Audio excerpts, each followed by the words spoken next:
meron na tayong bagong kampyon. Actually, dati na siyang kampyon at ngayon, dahil sa baliklaban, nagkaroon siya ng second chance na lumaban. Tama yan, Faith. At ngayon, kung magtutuloy-tuloy ang panalo niya, may pagkakataon siyang maka 100,000 pesos.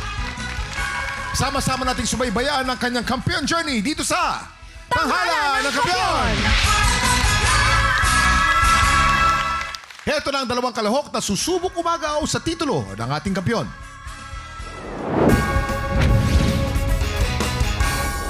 Kuya, ikaw ba matagal ka nang nagko-contest? Oo, matagal na po. Kasi kailangan ko ng talaga extra income din dalawa na anak ko. Actually, first time ko po ito. So, kinakagalak kong experience to na makasali para sa pangarap ko at pangarap ng aking anak.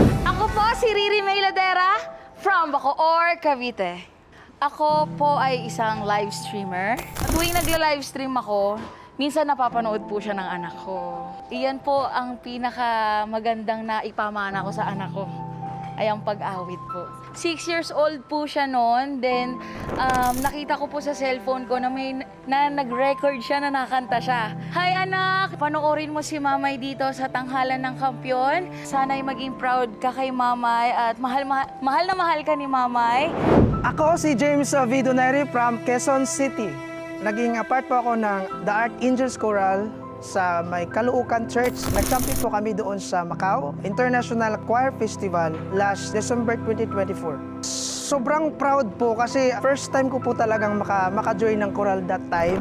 Meron po akong dalawang anak, isang 14 years old at saka 8 months po. Yung isa kong anak na panganay ay nakakuha din siya ng talent sa akin, kaso beatbox po yung gusto niya. Gusto ko sila makapagtapos ng college po kasi ako sa sarili ko talagang hindi ko pinagpatuloy ang aking pag-aaral kasi doon po tayo makapag ng medyo malaking income pag talagang mag-degree holder po kayo.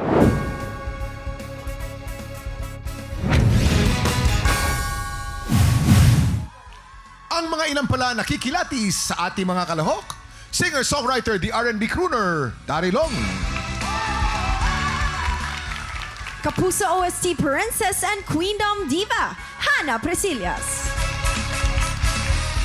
Multi-platinum artist and OPM hitmaker, Renz Verano. Today, ang unang magpapakitang gilas ang live streamer mula sa Cavite, Riri May Ladera.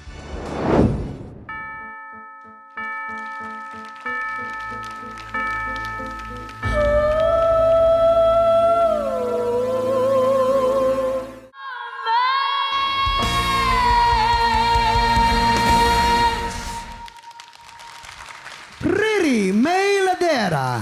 Ang galing naman ni Riri. Kaya nga. Kita man si At saka Riri. yung narinig mo yung rap. Pakinggan naman natin ang sasabihin ng ating mga inampalan. Ako nag-enjoy ako dun sa performance mo. I love the swag. Andun yung swag, yung may konting gigil din na atake. Yung may magandang texture yung boses mo lalo pag bumanat ka na. Narinig ko yun. Ang ganda pakinggan nun. For me, eto para sa akin lang, sa narinig ko, may ibang part lang na nadadrag na late mo na siyang nahahabol, na tumbok mo. So, okay. So, yun lang. Be extra cautious lang sa ganung part. Pero ako, overall, nag-enjoy akong panoorin ka. Salamat po.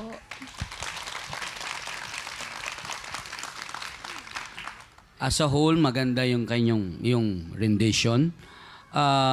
May gusto akong part na ginawa mo, yung Caught in a Bad Romance, yung before the last one, ha? Merong parts na hindi sigurado yung kanyang bara, yung kanyang, kumbaga, timing. Meron lang some parts, no?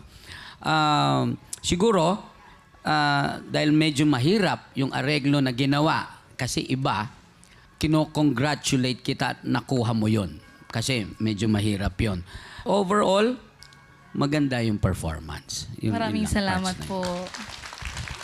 Kaya naman alamin na natin kung ilang stars ang ibinigay ng ating mga inampalan.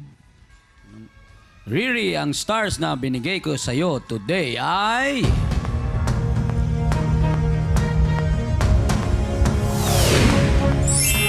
3 stars. Riri, ito naman ang mga bituing ibibigay ko sa'yo.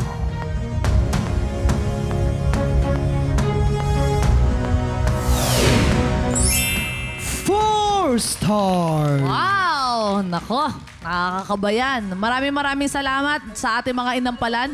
Mamaya malalaman natin kung ilang stars ang ibibigay sa'yo ni Hana.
Tik Tropa! Pinanood mo hanggang sa dulo itong video na to? Very good ka! For more happy time, watch more TikTok Clock videos on our official social media pages and subscribe to GMA Network official YouTube channel.